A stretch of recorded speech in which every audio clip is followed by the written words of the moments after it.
సత్యం ధర్మం న్యూస్ కి స్వాగతం.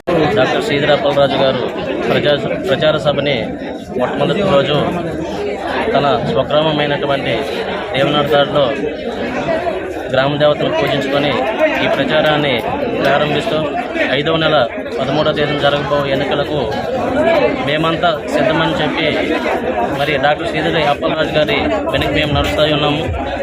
ఆయన చేసినటువంటి అభివృద్ధి నేడు పలాస ప్రజలందరికీ కూడా ఎంతో అనుభూతులు ఉన్నాయి. గత పాలకులు పరిపాలించి ఈ పలాస నియోజకవర్గాన్ని నాశనం చేసేదే తప్ప అభివృద్ధి చేయలేదు. ఈ అభివృద్ధిని ఈరోజు ఫస్ట్ ట్రయల్గా ఈరోజు ఆయన మొట్టమొదటిసారి ప్రచారానికి కొలలుగా వస్తున్నటువంటి జనసందర్భం చూసి ఎవరికైనా సరే గుండెలు దడపట్టవలసిందే. అది అప్పలరాజు గారి తాలూకా మైలేజ్. అది యువకులంతా కూడా ఆయనతోనే జై అప్పలరాజు గారు, జై జగనన్న.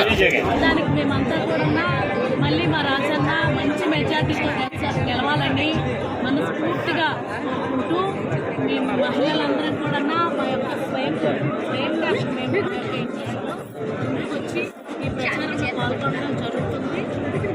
మళ్ళీ మా రాజన్ని మేము మంచి మెజార్టీతో గెలిపించుకున్నాము. ఇంకా ఫ్యూచర్లో కూడా మళ్ళీ మా రాజన్ని మంచి ఎమ్మెల్యేగా గెలిచి మళ్ళీ మినిస్టర్గా వచ్చి ఈ పలాస నియోజకవర్గం మరింత అభివృద్ధి చేయాలని, పేద ప్రజల సంక్షేమం ఇంకా ఎక్కువ మనకి స్ఫూర్తిగా కోరుకుంటూ మళ్ళీ మా జగన్ ప్రభుత్వాన్ని మేమందరం కూడా ఖచ్చితంగా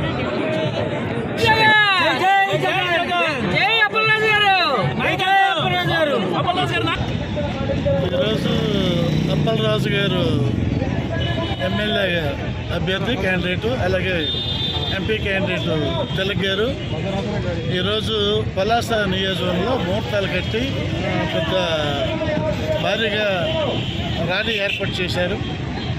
మరి ఈ గెలుపు గురుండి ఈరోజు ఈ పెద్ద ర్యాలీ జరుగుతుంది. మరి రాష్ట్రంలో 175కి 175 గెలవాలని జగన్మోహన్ రెడ్డి కోరిక. మరి ప్రజలు కూడా హర్షిస్తున్నారు. జగనే ఈ రాష్ట్రాన్ని మళ్ళీ పరిపాలించాలి, జగన్ ఉంటేనే మళ్ళీ సంక్షేమ పథకాలు ఉంటాయి. ప్రజలందరూ ధనవంతుడు కాక పేదోడు కాక అందరూ సమానత్వం న్యాయం జరగాలంటే మరి జగనే సీఎం అవ్వాలని ప్రజలు కోరిక.